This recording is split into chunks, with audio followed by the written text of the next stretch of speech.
ગુજરાત રાજ્ય સરકાર દ્વારા રમતગમત સપ્તાહનું આયોજન કરવામાં આવ્યું છે। તે અંતર્ગત આજે ભુજની મુક્તજીવન સ્વામી બાપા મહિલા કોલેજ ખાતે રાજ્યકક્ષાના અંડર 17 બાસ્કેટબોલ સ્પર્ધાનું આયોજન કરવામાં આવ્યું છે, જેનો પ્રારંભ આજે રાજ્યમંત્રી શ્રી તારાચંદભાઈ છેડાએ કરાવ્યો હતો। રમતગમત યુવા સાંસ્કૃતિક વિભાગ અને જિલ્લા રમતગમત વિભાગ દ્વારા આ કાર્યક્રમનું જહેમત ઉઠાવવામાં આવી હતી। આજે ભુજની મુક્તજીવન સ્વામી બાપા મહિલા કોલેજ ખાતે આ કાર્યક્રમનો શુભારંભ કરવામાં આવ્યો હતો। તારીખ 29 થી 31 સુધી બાસ્કેટબોલ ટુર્નામેન્ટ યોજાશે।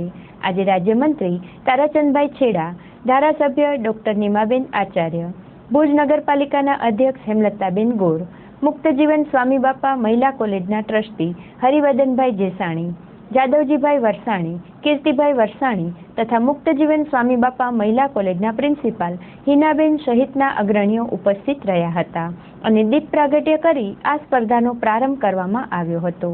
આ પ્રસંગે ઉપસ્થિત મહાનુભાવોએ ગુજરાત રાજ્ય મહિલાઓ અને વિદ્યાર્થીનીઓ રમતગમત ક્ષેત્રે આગળ વધી રહી હોય તેને બિરદાવવામાં આવી હતી। ખાસ કરીને સરકાર દ્વારા ગુજરાતનું યુવાધન આગળ વધે તે માટે અનેક પ્રયત્નો કરવામાં આવી રહ્યા હોવાનું જણાવવામાં આવ્યું હતું। આ ટુર્નામેન્ટમાં ભાગ લેનાર ખેલાડી અને કોચે ચંચળ ન્યૂઝ સાથે વાત કરી હતી। આર.એમ. પરમાર, જિલ્લા રમતગમત અધિકારી, કચ્છ ભુજ।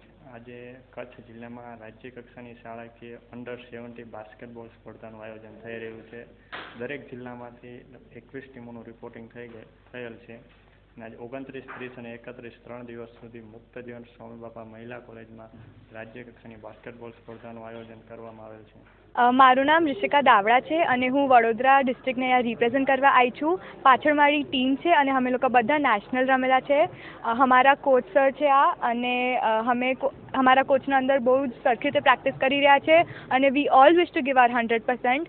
અમે અહીંયા કચ્છ ભુજમાં અમારી અંડર 17 ડિસ્ટ્રિક્ટ સ્ટેટ્સ રમવા આવ્યા છે અને અહીંયા ફેસિલિટીઝ બહુ જ સારી છે, બધું બહુ ક્લીન છે, વોશરૂમ સારા છે, જમવાનું સારું છે, રહેવાનું બધું સારું છે અને અમે we look forward to enjoy year અને અમને હમણાં તો બહુ જ મજા આવી રહી છે અને અમને ટ્રેનિંગ પણ બહુ જ સારી મળી છે અને we have this centre of excellency કરીને programme where in we all learn to improve our game sense, shooting, dribbling, stamina અને એ અમને બહુ જ મદદ કરી રહ્યું છે અને અમે આશા કરીએ છીએ કે આ બધું કન્ટિન્યુ થાય એટલે બીજા બધા જ સ્પોર્ટ્સ એરિયામાં બઢોતી થાય અને ગુજરાતનું નામ રોશન થાય અને અમે લોકો તહે દિલથી ગવર્મેન્ટનું શુક્રિયા અદા કરવા માંગશું અને અમે એવું આશા કરીએ છીએ કે આજે અમે સ્પોર્ટ્સ રમીએ છીએ એનાથી અમને અમારા સીટ્સ આગળ જઈને કોલેજમાં અને એજ્યુકેશનમાં થોડું લાભ મળે, સીટ મળે, પર્સન્ટેજ પર થોડું અગર બઢોતી થઈ શકે તો અને વી હોપ કે અહીંયા અમને બહુ જ મજા આવે અને અમને મજા આવી રહી છે।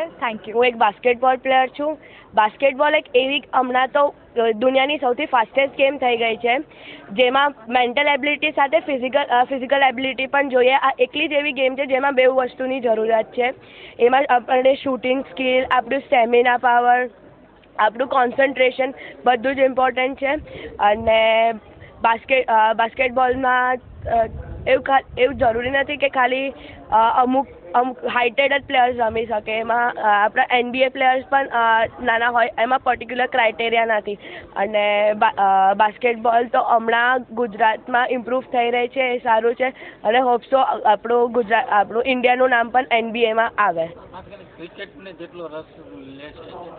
હા, એ રીતે હું હમણાં ગવર્મેન્ટ એ રીતે ઇમ્પ્રૂવ થઈ રહ્યા છે કેમ કે હજુ સુધી ઇન્ડિયામાં ખાલી ક્રિકેટનું જ નામ હતું પણ હવે બાસ્કેટબોલને બીજી ગેમ્સનું પણ આગળ વધી રહ્યું છે તો આશા રાખું છું કે આગળ વધે અને આપણા ભારતનું નામ બધે જગ્યાએ ફેલાય। દર્શકો મળતા નથી આવી ગેમ્સમાં, કદાચ ખેલાડીઓ તમે પોતે હા દર્શકો હોય તમે રમો તો તમારામાં જે કાબિલિયત છે ઉજાગર થોડું એડવર્ટાઇઝમેન્ટ ગેમના રિલેટેડ એ બધું થવું જોઈએ કેમ કે બધા ઇન્ડિયન્સના એવું છે કે ક્રિકેટનો જ સ્કોપ છે તો ખાલી ક્રિકેટમાં જ નાખે છે પેરેન્ટ્સ પણ હું બધા પેરેન્ટ્સને એવું ઈચ્છા રાખું છું કે એવું ખાલી એક ક્રિકેટ ઇમ્પોર્ટન્ટ નથી, બીજી બધી જ ગેમ એટલી સારી છે અને એ બીજી ગેમ્સને જાણે એ ગવર્મેન્ટે પણ રિક્વેસ્ટ કરું છું કે બધાને એ ગેમ્સનું એડવર્ટાઇઝમેન્ટ આપે કે એ ગેમ શું છે એ સમજાવે તો પછી પેરેન્ટ્સ એમને મોકલે અને આ ગેમ આગળ વધે।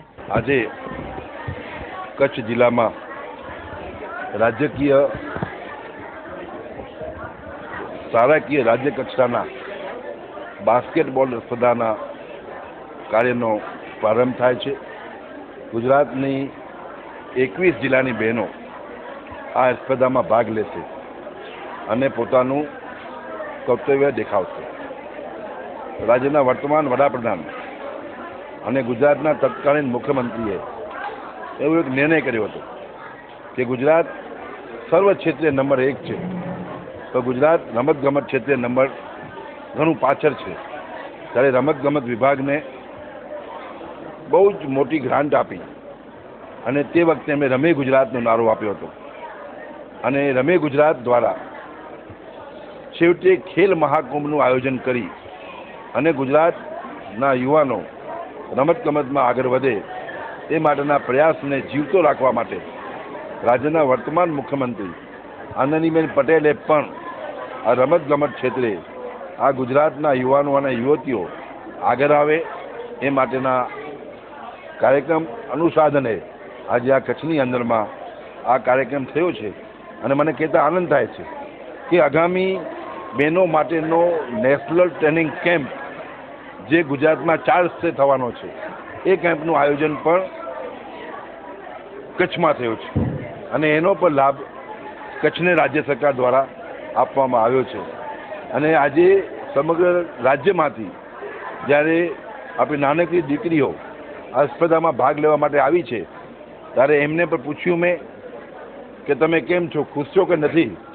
જેમ અમિતાભ બચ્ચન કહે છે કુછ દિન તો ગુજારીએ ગુજરાત મેં, તેમને પૂછ્યું તમને કેવું લાગ્યું કચ્છ, કચ્છ નહીં દેખા તો કુછ નહીં દેખા. એ વાતમાં કેટલું તથ્ય છે.